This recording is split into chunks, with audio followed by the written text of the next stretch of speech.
नमस्कार दोस्तों, कैसे हो मेरे पागलों। साधु जी सीताराम ऐसे ही बोलते हैं ना बागेश्वर धाम सरकार। तो बागेश्वर धाम सरकार ने मुझे एक स्वप्न दिया था जिसमें उन्होंने मुझे ये बताया था कि बेटा अपने बच्चों को ये बता देना कि एमपीएसआई बहुत ही जल्द आने वाली है।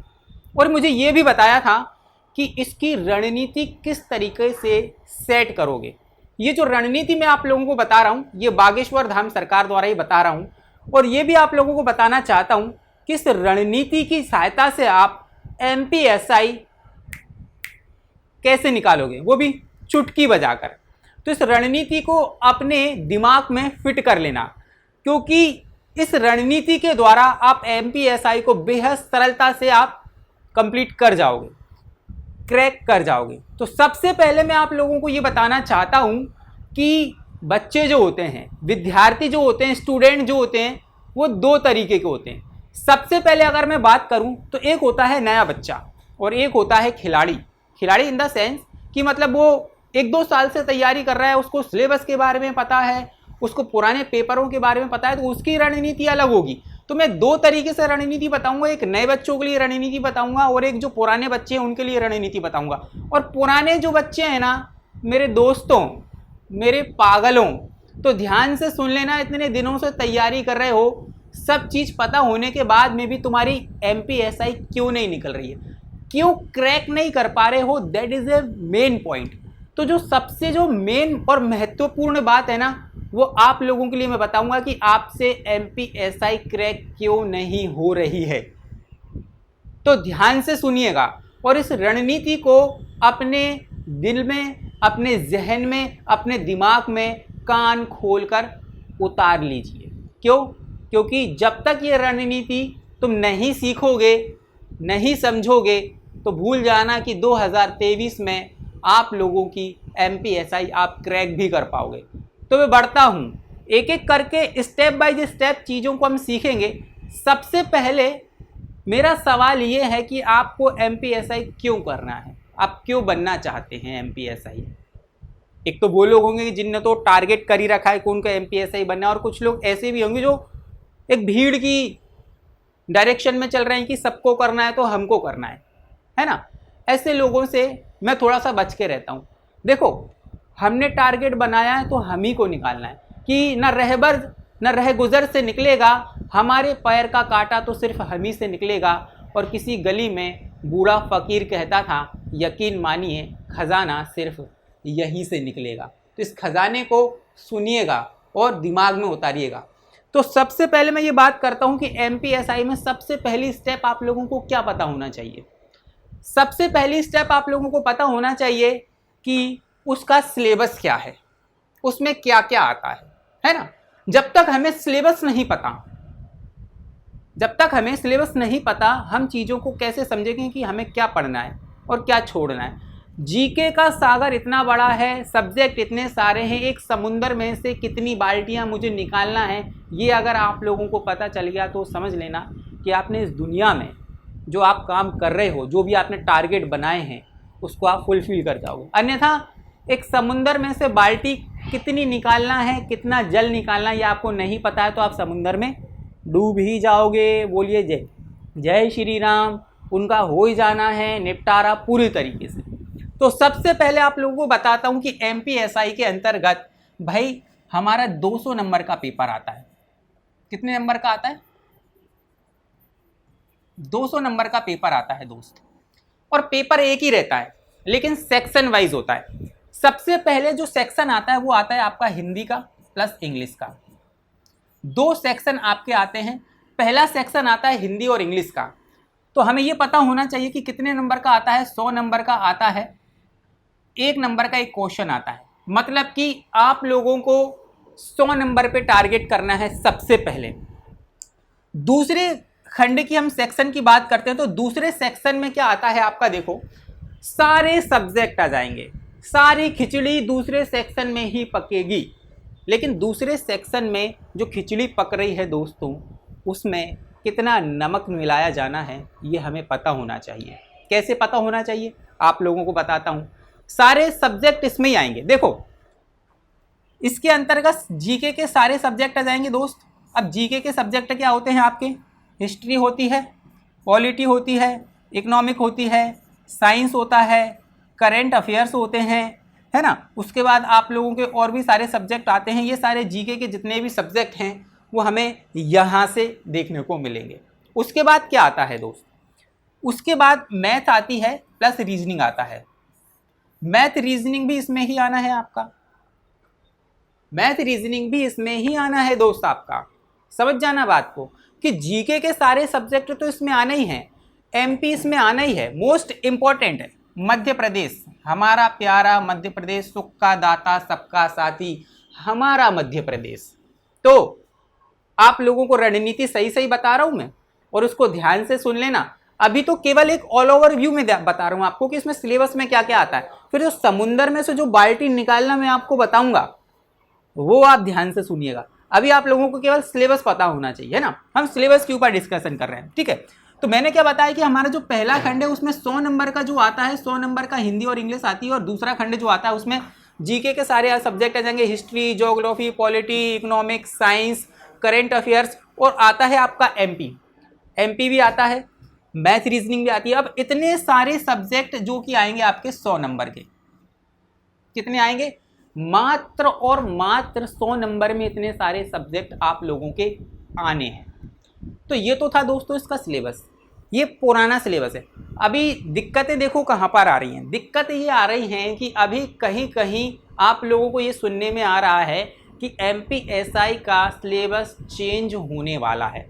लेकिन ऑफिशियली अगर हम बात करें, ऑफिशियली डिक्लेरेशन की अगर हम बात करते हैं, तो अभी हमारा जो सिलेबस है वो डिक्लेयर नहीं है न्यू वाला। जब डिक्लेयर हो जाएगा तब हमें बहुत अच्छी तरीके से पता चल जाएगा कि आने वाले एमपीएसआई में क्या चीज़ें डिक्लेयर हुई हैं, क्या क्या सब्जेक्ट आप लोगों के आएंगे।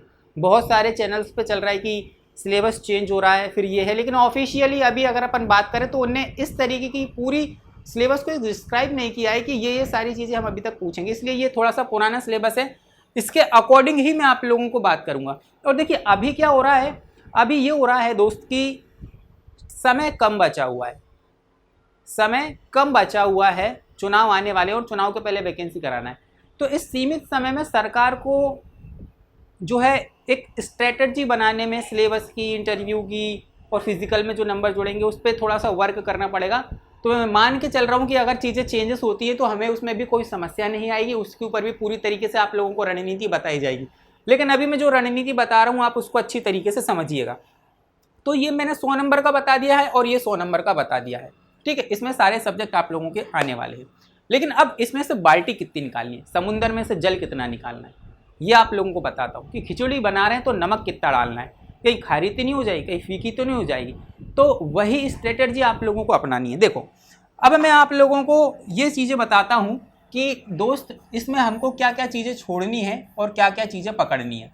ये अगर आपने जो है सीख लिया मेरे दोस्त, तो फिर तो समस्या का समाधान हो ही जाना है आप लोगों का, है ना। देखो नंबर 1 पे जब मैंने आप लोगों को सेक्शन 1 बताया तो सेक्शन 1 हमारा एकदम फिक्स है, एकदम क्या है हमारा सेक्शन 1 हमारा एकदम से फिक्स है। हमने बताई कि भाई एक तो हिंदी आनी है प्लस इंग्लिश आनी है। कितने नंबर की आनी है? 100 नंबर की।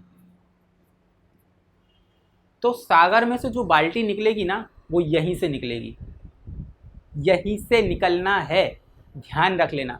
हमें ये पता है कि 100 नंबर हमें 2 सब्जेक्ट से मिल जाएंगे और बाकी के 100 नंबर के लिए हमें बहुत सारे सब्जेक्ट कंप्लीट करने पड़ेंगे ना। लेकिन आप लोग ये समझिएगा हिंदी जो है ना एक लैंग्वेज है, इंग्लिश जो है एक लैंग्वेज है।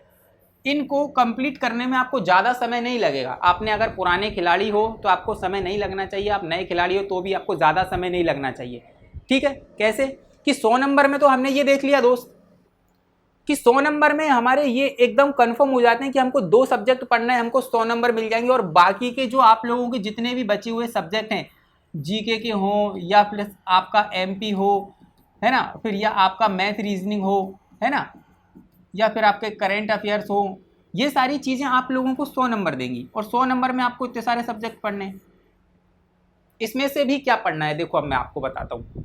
2016-17 की अगर मैं बात करूँ, 2016-17 में जब MPSI की एग्ज़ाम हुई थी, तो दोस्त इसमें क्या हुआ था कि इनमें से इन 100 नंबर में से उसने 50 नंबर में लगभग 50 नंबर में मैथ्स और रीजनिंग पूछा ही था। अब कितने नंबर हो गए आपके? आपको 4 सब्जेक्ट पढ़ना है, मैथ्स और रीजनिंग, इन सबको मिला के कितने नंबर हो गए आपके? 150। मतलब कि ये 400 नंबर ये 4 सब्जेक्ट आपको 150 नंबर दे सकते हैं। ये सारे आपके जो 4 सब्जेक्ट हैं आपको 150 नंबर दे सकते हैं दोस्त। 50 नंबर के लिए अगर आप इन सारे सब्जेक्टों में दिमाग लगाते रहोगे तो हो गई आपकी नैया पार। समुद्र में से बाल्टी कभी नहीं निकलेगी, कभी नहीं निकलना है दोस्त। संघर्ष करते ही रह जाना, संघर्ष करते ही रह जाना। लेकिन संघर्ष अगर करते रह जाओगे तो आपसे जो लोग हैं ना आगे निकल जाएंगे। एक सही रणनीति अगर तरीके से नहीं अपनाओगे। देखो क्या होता है कि कहते हैं ना कि मेहनत करने वाला सक्सेस हो जाता है, मेहनत करने वाला सक्सेस नहीं होता है। अगर ऐसा होता तो एक चौराहे पर मजदूर भी मेहनत कर रहा है, वो सक्सेस नहीं हो रहा है। तो सक्सेस होने के लिए सही रणनीति अपनाना ज़रूरी है, ये बात आप लोगों को समझना पड़ेगी। तो मैंने क्या बताया कि भाई 4 सब्जेक्ट हैं आपके, इन 4 सब्जेक्ट्स में आपको 150 नंबर मिल रहे हैं। अब क्या पढ़ना है आपको? एक सब्जेक्ट आता है आपका साइंस और प्लस MP,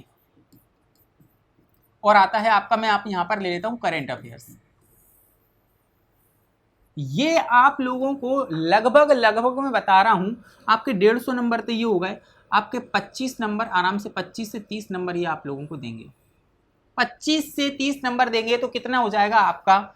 175 नंबर के लगभग आप लोगों के कंप्लीट हो गए। कितने सब्जेक्ट पढ़े आपने? 4 से 5 6 सब्जेक्ट पढ़े हैं मात्र। इसमें आप लोगों को कितने नंबर कंप्लीट हो गए भाई? 175 नंबर। और 25 नंबर में आप लूसेंट पढ़ते रहो, थोड़ी बहुत चीजें देखते रहो। ये आप लोगों को, आपने अगर जीके थोड़ा सा पढ़ा होगा तो आपको हेल्प करेंगे। लेकिन इनकी तैयारी इतनी भयंकर तरीके से, इतनी अच्छी तरीके से करनी है कि इन 100 नंबर में अगर मैं बात करूं, इन 100 नंबर में आप लोगों को जो है लगभग 85 नंबर लेके आना है। और इधर से भी अगर अपन बात करें तो 85 नंबर आपको लेके आना है। लेकिन आप इस पे कम मेहनत करेंगे। जो सब्जेक्ट 4 5 6 सब्जेक्ट आपको कम नंबर दे रहे हैं उस पर आपको कम मेहनत करना है, और जो सब्जेक्ट आपको ज़्यादा नंबर दे रहे हैं उसमें ज़्यादा मेहनत करना है। इन द सेंस की ये जो वाला पोर्शन मैंने आपको बताया है, हिंदी का, इंग्लिश का, मैथ का, रीजनिंग का और साइंस, MP और करंट अफेयर्स, ये सारे के सारे आप लोगों को बहुत अच्छी मार्किंग दे सकते हैं। तो उनको अच्छी तरीके से आप लोगों को पढ़ना पड़ेगा। देखो दोस्तों, 2 तरीके के विद्यार्थी होते हैं और दोनों के लिए रणनीति अलग अलग होगी। पहले आप लोगों को नए विद्यार्थियों को बताना चाहता हूं कि नए विद्यार्थियों के लिए रणनीति किस तरीके से काम करती है। अगर आप नए विद्यार्थी हो, न्यू स्टूडेंट हो, अगर अपन बात करें कि आप नए स्टूडेंट हो, तो आप लोगों को ये पता होना चाहिए मेरे दोस्त, न्यू स्टूडेंट अगर आप हो तो आप लोगों को ये पता नहीं होगा कि इसमें सिलेबस क्या आता है, हम कैसे पढ़ाई करें। हमको पता ही नहीं है कि इसके अंतर्गत कहाँ से क्वेश्चन पूछेंगे, कहाँ से क्वेश्चन नहीं पूछेंगे। तो जो गाइडेंस मैंने आप लोगों को बताया है फर्स्ट स्टेप में कि आपको ये चीज़ें कंप्लीट करनी है। और दूसरा आप लोगों को बहुत अच्छी चीज़ बताता हूँ, नए विद्यार्थियों को तैयारी किस तरीके से करनी है वो आप लोगों को बताता हूँ। आप लोग उसको थोड़ा सा गलत डायरेक्शन में मत ले जाना, क्योंकि हर एक व्यक्ति के सोचने का नज़रिया अलग होता है। कोई व्यक्ति कुछ डिफरेंट तरीके से सोचता है। आप लोगों ने कई सारे लोगों की स्ट्रेटजी अलग अलग तरीके से देखी होगी और कुछ लोगों की स्ट्रेटजी एक तरीके से देखी होगी। अधिकतर लोगों की जो रणनीति रहती है ना वो एक तरीके की रहती है, एक तरीके की डायरेक्शन को फॉलो करती है। लेकिन हमें तो लीक से हट के काम करना है। तभी हम जब भीड़ में जब चलते हैं ना लोग, तो लोग भीड़ को फॉलो करते हैं ना। हमें भीड़ को फॉलो नहीं करना है, हमें रूल्स और रेगुलेशन और रणनीति अपनी तरीके से सेट कर रही है। तो मैं अपनी तरीके से बताना चाहता हूँ कि क्या करना है आप लोगों को। अगर आप लोगों को ये नहीं पता है कि हमें शुरुआत में क्या करें, तो आप मार्केट में कई सारे ऐसी बुकें मिलेंगी आपको जिसमें MPSI के पुराने पेपर दिए हुए होंगे। अगर बुक नहीं खरीदना चाहते हो तो व्यापम की साइट पे पुराने पेपर अपलोड हैं, वहाँ से निकाल लेना। बहुत सारे ग्रुप्स चलते हैं, हमारा भी ग्रुप चलता है संपूर्ण एकेडमी का टेलीग्राम, वहाँ पर आप जुड़ेंगे तो वहाँ पर भी आपको पुराने पेपर मिल जाएंगे। आप पहले उन पुराने पेपरों को देखो। उन पुराने पेपरों को देखने से आप लोगों को ये पता चलेगा कि क्वेश्चन कहाँ कहाँ से पूछे हैं, किन सब्जेक्ट से पूछे हैं। जब आप 2-3-4 पेपर देख लोगे तो आप लोगों को ये समझ में आ जाएगा कि एक्चुअली में एग्जामिनर पूछता क्या है। फिर आप लोग जब सब्जेक्ट्स को पढ़ना चालू करोगे तो वो क्वेश्चन आपको सब्जेक्ट्स के चैप्टर्स में मिलेंगे। जब आप सब्जेक्ट्स के चैप्टर्स में वो जो क्वेश्चंस देखोगे तो आप लोगों को समझ में आएगा कि इस चैप्टर से ये वाला क्वेश्चन मैंने एग्ज़ाम में देखा था, इस चैप्टर से ये वाला क्वेश्चन मैंने एग्ज़ाम में देखा था। आप लोगों को माइंड में ये सारी चीज़ें क्लियर हो जाएंगी कि कौन सा क्वेश्चन किस वाले चैप्टर से आ रहा है।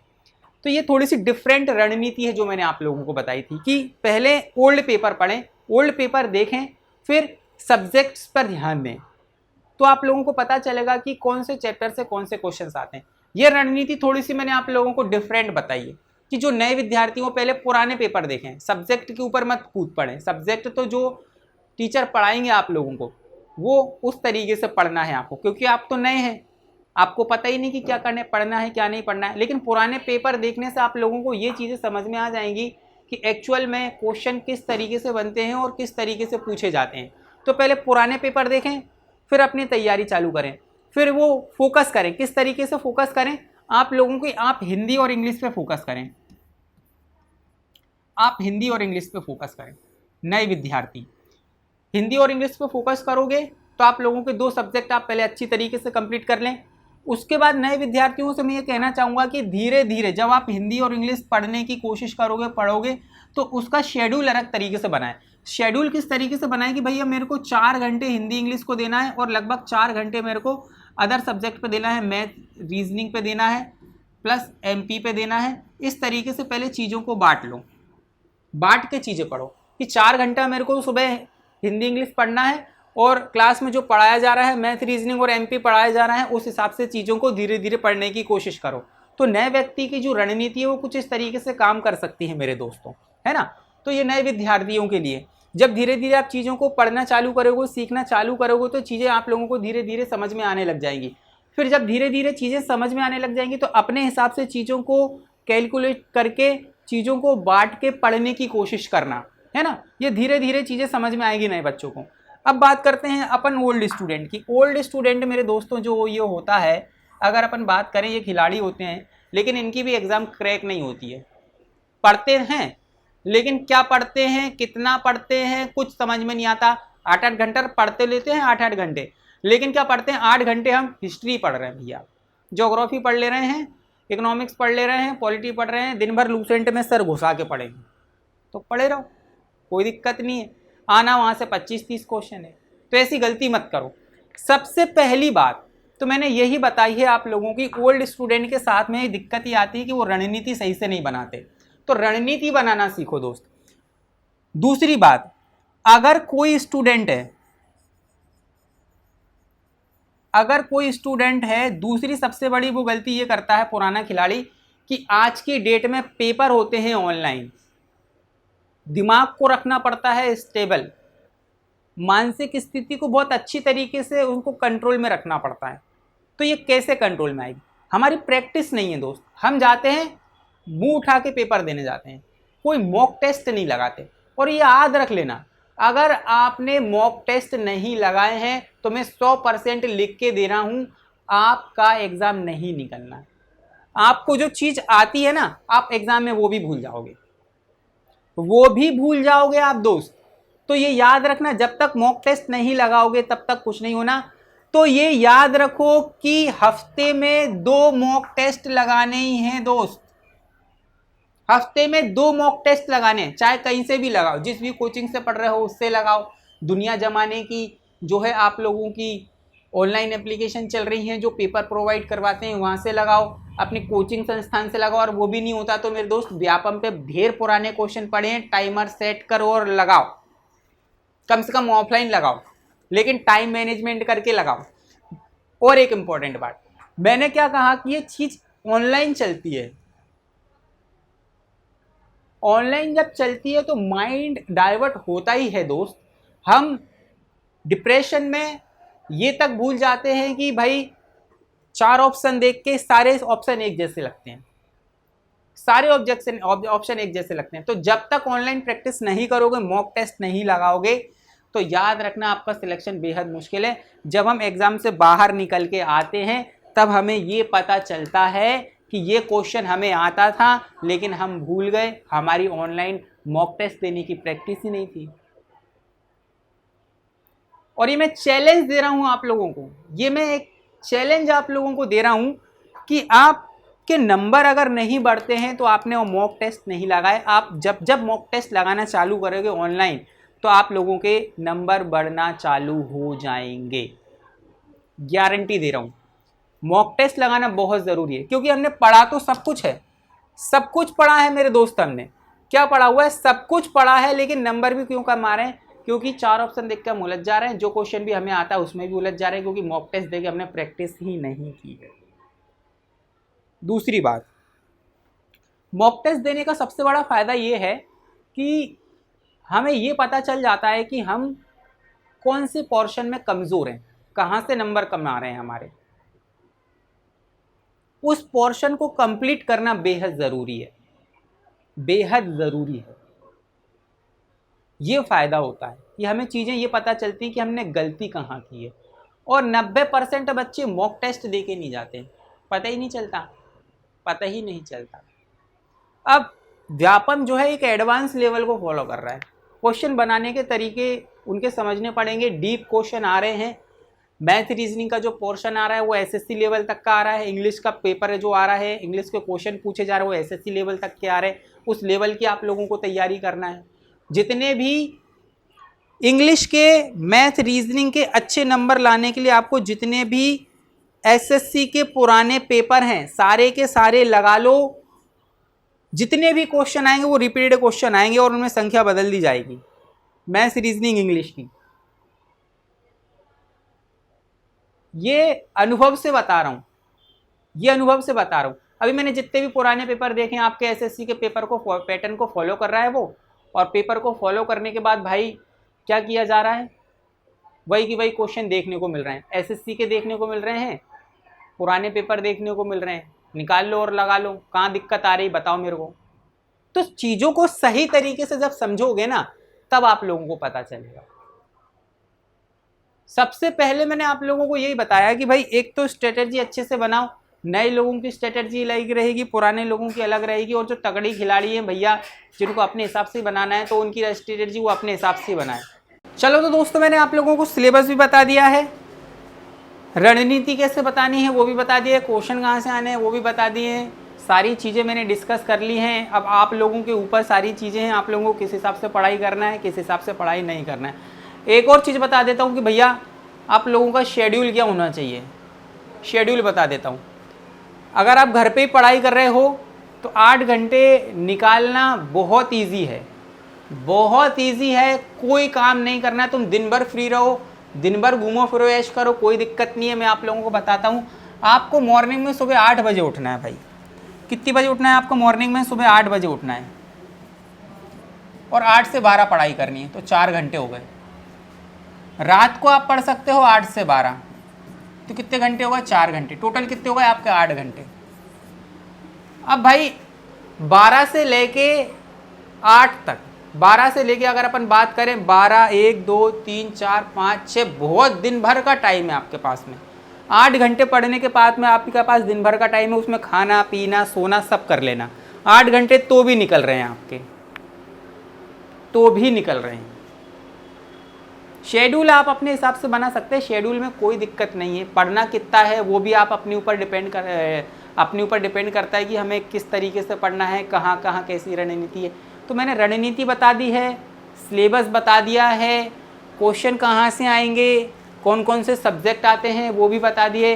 अब एक और बात, MPSI कब आने वाली है?